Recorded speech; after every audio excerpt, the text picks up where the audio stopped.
David, we're here for part 5, the final instalment for now of Derbyshire's trophy wins over the years.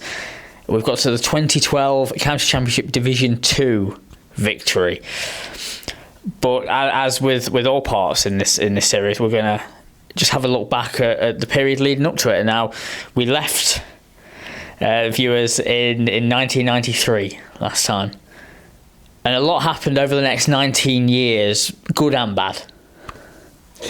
Yeah, I mean, county cricket was changing, and it was changing in 1999, it changed forever, because that was the last year we had a single division. And it was quite interesting because for years, county teams had played each other once during the summer and then would play a random number of teams twice.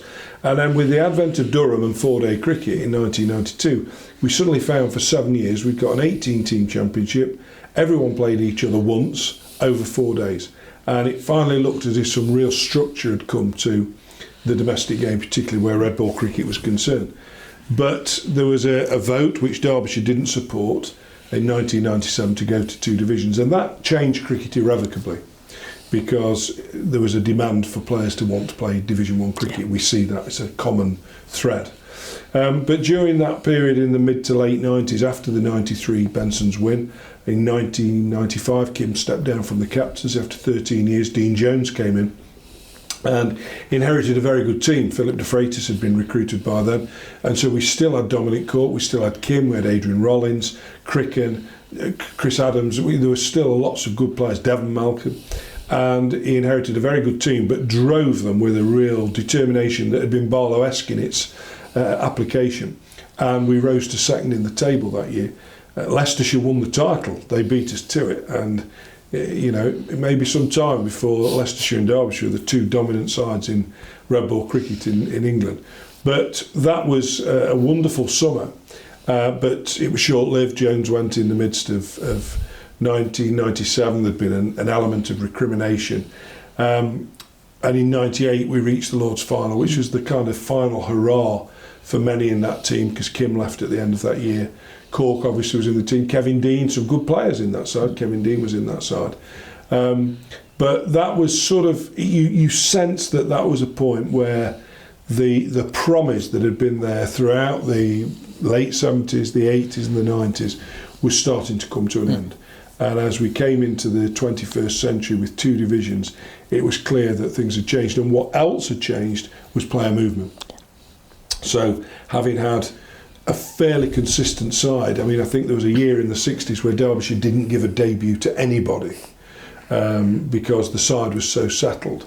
And suddenly we reached the point where you were giving debuts, as we do today. I think on average every year about 8 or 9 players make their debut for Derbyshire. But we saw players moving. It had already happened in the 90s with Peter Bowler, Chris Adams, John Morris, Kim Barnett, Devon Malcolm, all moved, all for a variety of reasons. But by the time we get into the 21st century, it became almost impossible to produce a really good cricketer and not lose them, or struggle to recruit a good player in the first place. So as we got into the 21st century, we had a struggle. We started in the first division of the county championship by virtue of finishing 9th in 1999. But those early years, that first decade of the 21st century, were difficult. Some good players. We had people like Chris Rogers, Michael Divenuto, certainly lit up the grounds with their batsmanship. They were wonderful accumulators of runs, very stylish, different but stylish in their own ways. But Cork left at the end of 2003. Kevin Dean stayed a little longer. Graham Welsh was very effective with bat and ball for several years. But we really struggled to make any real impact in that first decade of the 21st century. And when building the squad for this 2012 season, Cole Cricken was instrumental. He'd seen a lot of young players come through. That was really one of his fortes. Just talk me through maybe some of his methods to recruit players and develop them. Well, it was a joint effort in many ways with John Morris, although John wasn't around to see the end result. Basically what happened is when Carl retired from the first class game, he became the academy director in 2003, which meant that he worked with a lot of young players, with his job obviously, but he produced several who went on to play for England under-19s. We had players almost every year for 4 or 5 years getting recognition in the under-19 side. John Morris took the head of cricket's job at the end of 2007, and he recruited players like Wayne Madsen, Mark Foote, Tony Palladino, Tim Grunewald, Wes Durston. These were all players that he brought to Derbyshire, that Chesney Hughes, that he'd seen elsewhere either not fulfil their promise at their original county, not be given enough opportunities elsewhere, or in the case particularly of Wayne Madsen and Chesney Hughes, sort of plucked them out of nowhere almost. One was very much a raw talent in Chesney, but the other one was a good player who was good enough to average 40 in South Africa, but no one else seemed to have picked up on him. So John was the catalyst for the side in that he recruited them in the first place. But when John left in early 2011, Carl was promoted to be the first team coach, and I think we finished 5th in the 9-team championship in 2011. But bit by bit, he just started to bring these players through. Now, Carl's way, I think, was understanding that each player is not the same. So he brought in Dan Redfern, who was a precociously talented cricketer. And one of my great sadnesses of the 21st century in Derbyshire cricket is that Dan Redfern didn't achieve his full potential, because he was a wonderfully gifted batsman. Paul Borrington, who's a young opening batsman. Ross Whiteley, who, as we know, we've seen across the world, Ross's talent, an unbelievable fielder, but also capable of playing destructive innings. People like Alex Hughes, although he didn't play in 2012, was on the fringes of the squad and would play in 2013. And Tom Poynton, of course, as a wicket-keeper, who played throughout the 2012 summer. So what you'd got there were three elements. One were the recruitment by John Morris of players who perhaps had not been given the opportunity before, so they came to Derbyshire with a point to prove. The second element was Carl Cricken's ability to develop first of all, and then identify players who could be promoted to the first team, come in and establish themselves in the first team. And then the third and critical point was Cricken's recruitment at the start of 2012, which was to bring Khawaja, Guptill, that's the Australian opening batsman, husband Khawaja, Martin Guptill from New Zealand, and of course David Wainwright, the slow left armer, who'd always been our nemesis, always did well against Derbyshire, from Yorkshire. So what you'd got there was all these three things in 2012 coming together, and both overseas players had also got a point to prove because they were very young and way from being established as even county cricketers, never mind international cricketers. So there was a good blend. Yeah, and just on that overseas recruitment, I know Wayne Madsen, in an event you did with him before Christmas, told a great story about Martin Guptill and how he set the tone for the season. But as a player, what did Martin bring to the team, and then Usman towards the end of the campaign? Guptill's was all about presence. I mean, clearly he's a fine player, and he could hit the ball a long way. But he was also 6'4". He was tall and broad, muscular, powerful. So when he walked out to the middle with Paul Borrington, who was a fairly slight figure, but a good and combative opening batsman, what you'd got was somebody who said, "You're not going to mess with me, okay?" So the story about 2012 was the opening game we played down here against Northamptonshire. We won in the last hour, so it was a close game on the final day. We wouldn't have played on the final day had it not been for floodlights. They were on all day. It was as cold as you would expect it to be. A game started on the 5th of April. But the feature that Wayne talked about, Chaminda Vass never looked like he wanted to be here. You know, this was a Sri Lankan opening bowler who certainly did not really want to be at Derby on the 5th of April. And he was layered up in what looked like 4 or 5 layers of clothing. The square had been turned at the start of 2011, so now we're playing north to south. And Chaminda Vass ran in from this end and bowled to Martin Guptill. And Guptill just drove him imperiously straight over the marquee. And it was almost a statement shot, as if to say, world-class Test cricketer, got 300 Test wickets for Sri Lanka. So what? I'm here to dominate. And he made 100, and he set the game up by the way he batted, because we were able to put them in. And David Wainwright, the new signing, took 6 for 33 on his debut. Best debut figures, the second best in our history, the best since 1871. So it set the season up, but it introduced Guptill as a player. Don't mess with him, because this guy can destroy you, can smack you all over the place. And we're a team to be reckoned with. And we finished that game, we're top of the table, you can't get over that. I talked about 1990 in the Sunday League when we put 80 on off 44 balls to win the game at home. It's never too early to be top. Yeah. The old football says you can't win the league by December, but you can lose it.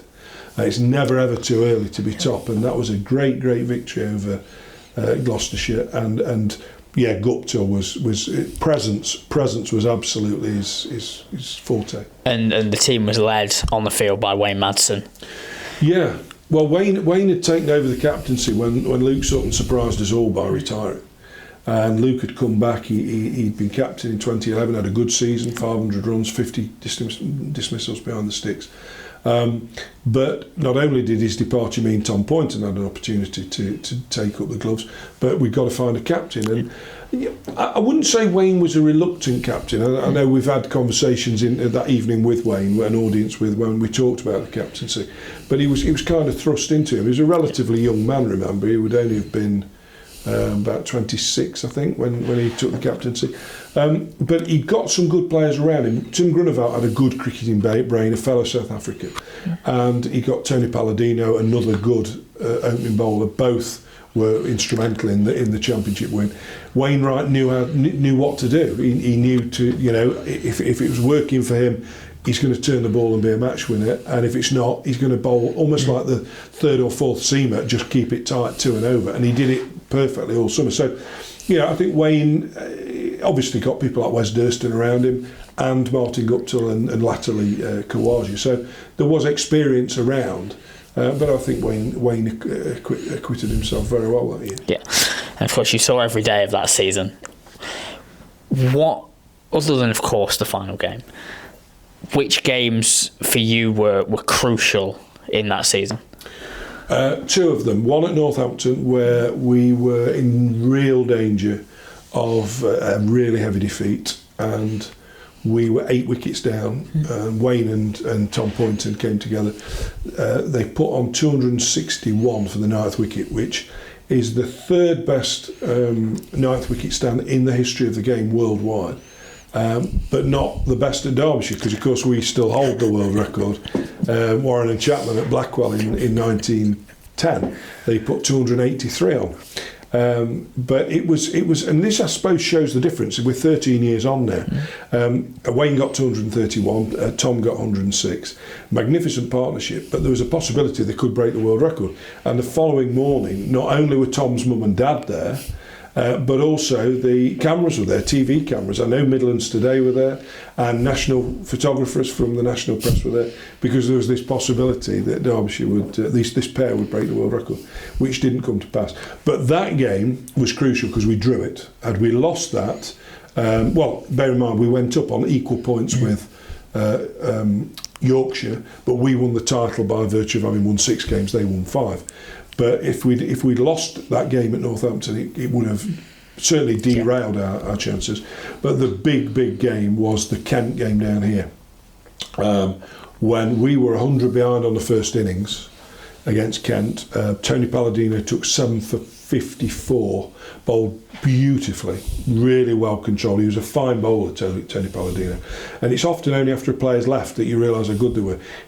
No one's took more than his 347 first-class wickets this century for Derbyshire. We're already a quarter of the way through. 347 wickets at about 25, 26. He was a very, very fine operator. But come the final day, there was a really good crowd here. It was a Sunday. The game finished on a Sunday. A good crowd in. But we needed about well in excess of 200 to win the game, and we ended up 8 wickets down. And Tim Grunewald and Dan Redfern put 60, 70 on whatever down the order. Redfern only made 50, but it was the best innings I ever saw him play, because it was disciplined and it was really, really unbelievably necessary. And as I think I've said, not just hinted at, but said on many occasions, and I can't say it often enough, it's those crucial games. If you want to be a team that wins, it's those crucial games that matter, because that was another one that we won by 2 wickets. If we'd lost that by 15 runs, we'd have said, oh, well, good effort, but we're not going up this year. But those are the crucial times. The one at Northampton, got to save this game, and a crucial partnership. And then Kent here, we've got to win this game if we want to get promoted, and did. And I think that marks out the teams that are successful and the ones that are less so. Yeah, and then we get to the final game. The final day of the season was to secure the title. We'd been promoted the night before. Sky TV was here. We've got Derbyshire on the national stage. Just what was that day like to celebrate? Well, first of all, Sky were here because the Division 1 had been sorted the week before. Because normally they cover the First Division promotion race. But because the First Division had been decided, they came here to cover us. The first thing I remember on the first day was the number of ex-players that were here. You couldn't move from. Peter Bowler, Adrian Rollins, Kevin Dean, Alan Hill, they were all here. They all wanted to come and see how Derbyshire would do on that final day. We never really looked in that much danger. The game just kind of almost meandered, really, towards the conclusion. My memory of day 3 is that when the game had finished, I went home. Got home. And realised that because of the results elsewhere, we were already promoted. So I probably did the quickest trip anyone's done back to the county ground at high speed. And Crick was in the dressing room, and one of my favourite photos is Crick with Wayne and Usman Khawaja, Ross Whiteley, Dan Redfern. And I ran in and took a photo of him because obviously we'd got promoted. And it was a lovely moment because the pressure was off. So when we reconvened on the Friday morning, the 14th of September, there was a sense of, well, we're already promoted, Anyway, we again, it was a fairly calm environment. There were probably 2,500-3,000 people here. Everybody was getting excited. I think Khawaja got 70 odd in each innings. He was a very calming influence, such a young player, but played the overseas role the way the overseas should play it, in my view anyway. You're there as a match winner. And then when we got towards the end, people are getting more and more excited, and then out comes Ross, and it's time for the fireworks. He scored 38, including 5 sixes. And he was peppering the grandstand, and I was straight on taking my photographs, and I thought, I reckon he's going to keep doing this. So I walked over to the grandstand, just beyond where the players used to be in the old pavilion. And lo and behold, he did that and put it into the grandstand. So I got a nice shot of him do that. Then he ran down the pitch to Khawaja. And everyone was just cheering and shouting. It wasn't quite a pitch invasion like in the days of one-day cricket. But I remember we all came off. I went in front of the pavilion. The players were given the champagne. I got the wrong lens on my camera, it was too short, so I had to go closer than I'd anticipated. So when they threw the champagne up in the air, I got covered in it. And then I remember when it all calmed down a bit, I turned around to Carl Crick and put my arms around Crick, we hugged each other, and I started crying again. So because it was kind of this overwhelming feeling that you don't think it matters, and then it's not till it happens that you realise it does. You think that you can cope with, well, you do, because it's just a game of cricket, it's just sport. And you can deal with being not very good sometimes, or being bad and not winning and losing. It doesn't change anything for me. I'm still there watching and support my team.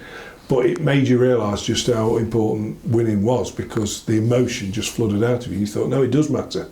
This really does matter. But the thing I remember most joyfully about that was that the person who'd been asked to present the trophy to Wayne Madsen was the chairman of Nottinghamshire. And of course, we're not using the ground PA, we're using Sky's PA, so it's booming out. And I can't remember who it was, it might have been Bob Willis or somebody like that, or Charles Colville or somebody. So, ladies and gentlemen, welcome to present the award, Mr. So-and-so, blah, blah, the chairman of Nottinghamshire County Cricket, and everybody just booed him mercilessly. And he's trying to sort of smile with a fixed smile on his face. He took it in good spirit. I mean, there's nothing else he could do, really. And handed Wayne the trophy. And then it just sort of took off. The photographs taken everywhere. Players, I remember going out to the middle.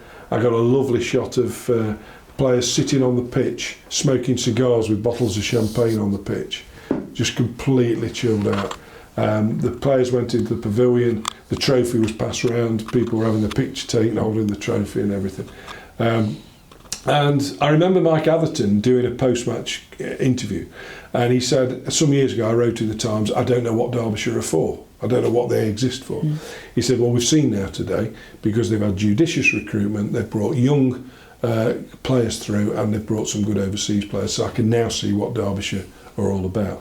And for me, I think that does embody the very best of Derbyshire, really, because we are not a county that in the main can go out and say, we'll sign him or we'll sign him, because we're not that, we haven't got the resources to do that.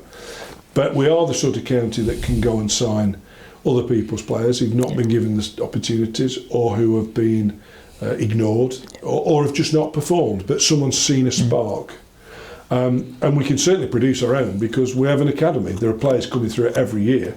It's our job to identify the talent, develop players and bring them through, and that's exactly what happened in 2012. Yeah, and I suppose the place to leave this really is, we've seen through these 5 videos that while success might not be constant on the field, the moments where it is achieved and the periods in the build-up to it, they are so special, aren't they? There's something you want to be a part of as supporters, and there's nothing quite like when Derbyshire are winning. Absolutely. I remember saying to Dave Fletcher in 2017 when we got to the quarter-final of the T20, and he did a piece on the radio, and he said, you know, what does this mean to you? And I said, I don't know what it means to big clubs. I don't know what it means to people at Nottinghamshire or Surrey when they get to a quarter-final. Maybe they're just as enthused as I am now. I said, but I could also understand if they just took it in their stride, because it happens all the time. It's like being Manchester City or a big football team that wins all the time. All I know is that when Derbyshire do well, there is something that I think other people enjoy us doing well. I genuinely believe that. You know, I think the neutrals in '93 wanted us to beat Lancashire, and I think neutrals in finals day in 2019 wanted Derbyshire to do well. So yeah, of course it matters. Of course it matters. But as I said earlier, if you're not careful, you fall into the trap of thinking it doesn't, because you become used to being also rans. But actually, when you get close, you suddenly start to realise, no, this does matter. And if we get remotely close this year, I can assure you, the hairs will be up the back of my neck, and you know, the joy that winning brings, and winning a trophy, is incalculable, really, to the Derbyshire public.